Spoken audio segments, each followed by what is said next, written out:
여러분들 가끔 이런 말을 들어보셨을 거예요. 사람은 자기가 보고 싶은 것만 보고 자기가 듣고 싶은 것만 듣고 또 사람은 자기가 믿고 싶은 것만 믿는 경향이 있다. 아마 이런 말씀 들어보셨을 것입니다. 사실 이런 마음을 갖고 있는 사람은요. 자기가 가지고 있는 의혹이 진실이라고 하는 증거만 찾습니다. 내가 이런 생각하고 있는데 이게 맞을 거야라고 믿고 있기에 그것이 진실이라고 하는 것에 대한 증거만을 찾으려고 하고 명백한 사실이 자기 앞에 있어도 그 사실을 조작이라고 말하는 경우가 종종 있는 것을 보게 되죠. 예. 우리들의 대한민국의 여러 가지 상황이 이런 것들을 우리에게 대변해주고 있지 않습니까? 보고 싶은 것만 보고 믿고 싶은 것만 믿고 사실이 있어도 그 사실을 조작이라고 말한다. 이게 우리들이 살아가는 인간사의 한 모습이 된다라고 하는 것이죠. 우리가 16장, 민수기 16장을 며칠 동안 다뤘지 않습니까? 새벽 기도 때. 그때 보면은 어떻습니까? 고라와 그 고라를 따르던 이스라엘 백성들의 모습 속에서 우리는 이런 모습을 보게 된다라고 하는 것이죠. 하나님께서 그들이 잘못 행한 것을 정확하게 찝어주시면서 그것을 징계하시는 그런 증거도 보여주셨지만 그들은 그걸 받아들이지 않지요. 네.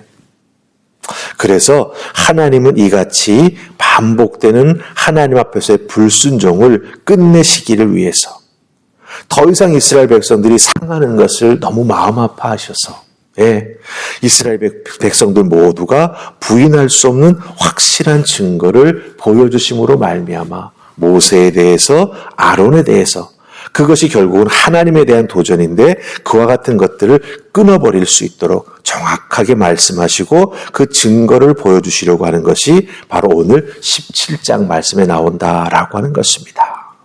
자, 그럼 이 17장 말씀을 통해서 하나님께서는 이스라엘 백성들을 어떻게 또 이끌어 가시고 계시는지 그들의 그 불순종의 모습 속에서도 그들을 향한 하나님의 사랑은 어떤 모습인지 우리가 한번 함께 살펴보면서 은혜 나눌 수 있기를 원합니다.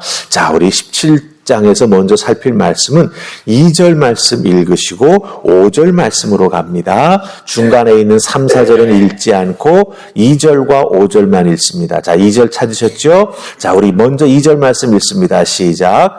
너는 이스라엘 자손에게 말하여 그들 중에서 각 조상의 가문을 따라 지팡이 하나씩을 취하되 곧 그들의 조상의 가문대로 그 모든 지휘관에게서 지팡이 12를 취하고 그 사람들의 이름을 각각 그 지팡이에 쓰되 5절로 갑니다. 내가 택한 자의 지팡이에는 싹이 나리니 이곳으로 이스라엘 자손이 너희에게 대하여 원망하는 말을 내 앞에서 그치게 하리라. 아멘. 자, 12지파의 리더들로부터 지팡이 하나씩을 받습니다. 그러니 12개지요. 그런데 사실은 이 리더들이 아론에 대한 도전을 하지 않았습니까? 특별히 레위 지파의 고핫 자손이 그렇게 했었죠. 그렇기 때문에 하나님은 또한 아론의 지팡이도 갖고 오게 하셔서 즉 레위인을 대표해서 그 아론의 지팡이도 받으셔서 13개의 지팡이를 가져오게 하십니다. 그래서 그 지팡이를 통해서 하나님을 원망하는 말을 그치게 하시려고 분명히 말씀하시죠. 내가 택한 자의 지팡이에서 싹이 나게 될 것이다 라고 말씀하십니다. 네, 내가 택한 자의 지팡이에서 싹이 나게 될 것이다 라고 말씀하십니다. 왜 이렇게 말씀하시는 걸까요? 이 말씀의 뜻은 무엇일까요?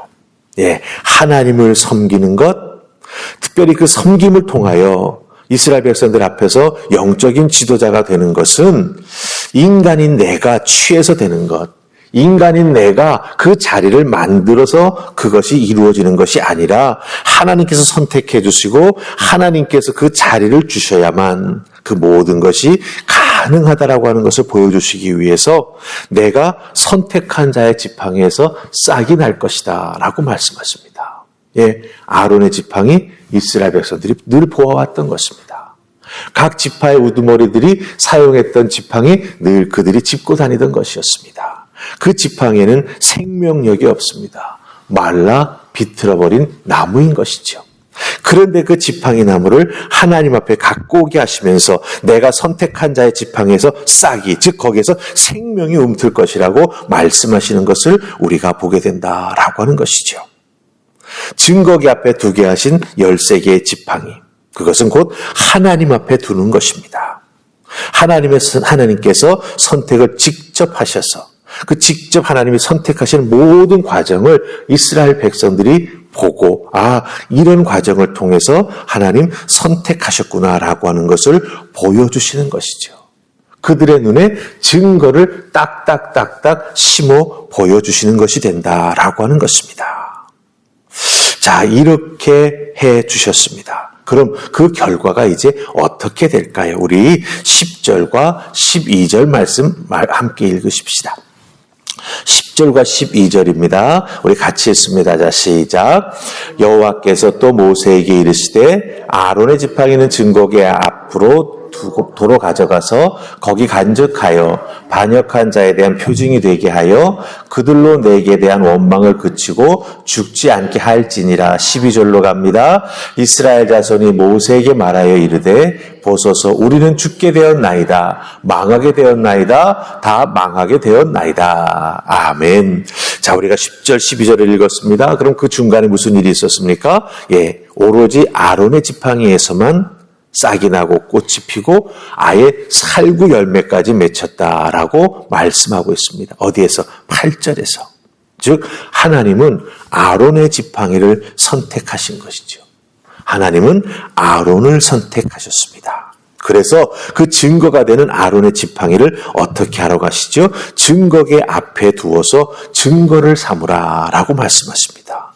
왜 증거를 삼으라고 하십니까?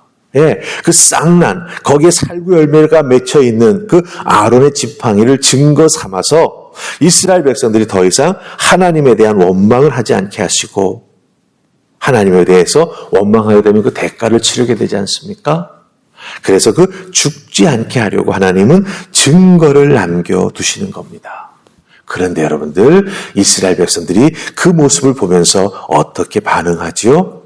우리가 읽었던 12절 말씀 보면은 이스라엘 백성들은 자기들이 죽게 되었다라고, 자기들이 다 망하게 되었다라고 말하는 것을 보게 됩니다. 죽게 되었다, 망하게 되었다, 다 망하게 되었다. 죽게 되었다, 망하게 되었다, 다 망하게 되었다라고 말합니다. 하나님은 죽지 않고 살리게 하시려고 증거를 삼아 주시는데 그 증거를 보고도 이스라엘 백성들은 뭐라고 말하죠? 망한다, 죽는다라고 말합니다.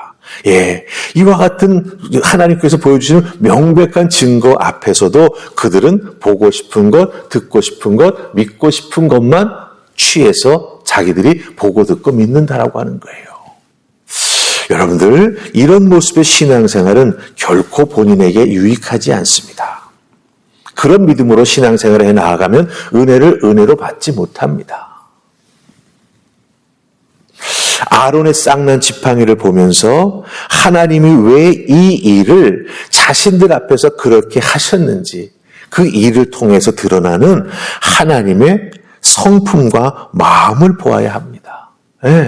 하나님이 왜 이렇게 쌍난 아론의 지팡이를 보관하게 하셔서 증거로 삼으실까? 그 하나님의 마음은 무엇일까? 그 마음을 통해서 하나님께서는 우리에게 하나님의 어떤 모습을 보여주시려고 하는 것일까? 이것을 깨달아 알고 그것을 마음에 새겨야 된다라고 하는 것이지요. 하나님은 원망을 그치고 죽지 않게 하려고, 10절 말씀에 분명히 나오지 않습니까? 원망을 그치고 죽지 않게 하시려고 그것을 증거 삼아 주셨습니다. 이게 이스라엘 향한 하나님의 1차 목적입니다. 그렇다면 이스라엘 백성들은 그 1차 목적을 담고 있는 아론의 쌍난 지팡이를 보고 어떻게 되죠? 하나님을 경외하는 그 믿음을 되찾아야 된다라고 하는 거죠. 그 믿음을 되찾고 하나님 기뻐하시는 이스라엘 백성으로 하나님 앞에 세워져 나아가야 된다라고 하는 거예요. 증거를 보고 하나님의 마음을 읽을 수 있는 믿음의 사람이 되어야 한다라고 하는 것입니다. 하나님의 명백한 가르침과 보여주심이 있음에도 불구하고 그것을 자기 인간적인 안목으로만 보고 필요한 부분만 받아들이려고 한다면 하나님의 뜻을 왜곡하는 자, 하나님의 마음을 절대 절대로 깨달아 알지 못하는 안타까운 상태에 그대로 머물고 만다라고 하는 것이죠. 여러분들 그런 모습으로 살아가기를 원하십니까? 아닙니다. 하나님께서는 말씀을 통해서 우리에게 분명히 말씀하십니다. 내가 너희를 지키기를 원한다. 내가 너희들을 살리기를 원한다. 너희들이 내 백성에서 계속 머물면서 은혜 안에 축복받는 인생이 되기를 소망한다. 하나님은 말씀을 통해서 우리에게 분명히 말씀해 주고 계십니다. 그러기에 우리는 어떻게 해야 될까요? 하나님 말씀해 주시고 하나님 우리에게 은혜로 깨닫게 해주시고 믿음의 증거를 주신다면 그 증거 앞에서 왜 이것을 나에게 주실까? 분명한 믿음을 가지고 바라보고 거기서 하나님의 마음을 깨달아 알고 이렇게 나에게 말씀해 주시는 하나님은 어떤 분이실까를 깊이 묵상해 나아가면서 그 하나님을 붙잡고 하나님을 따라 나아가는 믿음의 사람이 되어야 또다시 실족하지 아니하는, 그렇죠? 은혜를 은혜로 받아들여야 실족하지 않습니다. 은혜를 또 인간적인 눈으로 보면서 이스라엘 백성들처럼 망하게 되었다, 죽게 되었다 이렇게 말하면 어떻게 되겠습니까? 그 인생 불쌍한 인생이 될 수밖에 없다라고 하는 것이죠. 저는 여러분들이 믿음 속에서 참 현명하다고 믿습니다. 참 지혜롭다고 믿습니다. 믿음의 안목이 있다고 저는 여러분들을 믿습니다. 그러기에 어떻게 해야 되겠습니까? 오늘 주신 말씀 여러분 마음속에 잘 새겨 넣으십시오. 하나님께서 말씀을 주실 때, 하나님께서 은혜를 통해서 증거를 주실 때, 이걸 통해서 나를 향해서 무엇을 말씀하시려고 하시는지 잘 살피고 그 뜻대로 순종해 나아갈 때 우리는 하나님의 손에 붙잡혀 인도함을 받는 하나님의 자녀가 될 것이며, 특별히 하나님께서 예비하신 이 땅의 기업을, 하나님의 축복을 우리에게 더하여 주실 줄 믿습니다. 그 은혜를 누리시며 하나님 앞에 헌신하며 충성하는 여러분들 되시기를 주님의 이름으로 축복합니다. 아멘. 우리 기도하십시다. 좋으신 하나님 은혜 감사합니다. 민수기 17장 말씀을 통해서 하나님은 우리에게 분명히 말씀하십니다. 범죄한 자에게는 하나님 징계 내리시지만 회개하고 돌아온 자, 하나님의 백성으로 하나님 앞에 온전히 믿음으로 서기 원하는 자들에게는 하나님은 언제나 새로워질 수 있는 이 은혜와 기회를 허락해 주시고 그 길로 나아올 수 있도록 하나님의 뜻을 보여주시며 하나님께서 길을 열어주고 계심을, 그러기에 그 뜻을 살피고 깨달아라 하나님 열어주신 믿음의 길을 걸어가는 우리 모두가 되게 하여 주시옵소서. 그 길이 살 길이며 그 길이 복받는 길이며 그 길이 하나님 앞에 붙잡혀 쓰임받는 길임을 우리 모두가 깨달아 알고 오늘 주신 말씀 마음속에 잘 새겨 넣으며 하나님께 영광 돌리는 우리 모두가 되게 하여 주시옵소서. 오늘도 하나님 앞에 더욱더 가까이 나아가는 자, 하나님을 섬기며 하나님께 영광 돌리는 믿음의 사람으로 온전히 세워져 갈 수 있기를 소원하옵고 예수님 이름으로 기도하옵나이다. 아멘.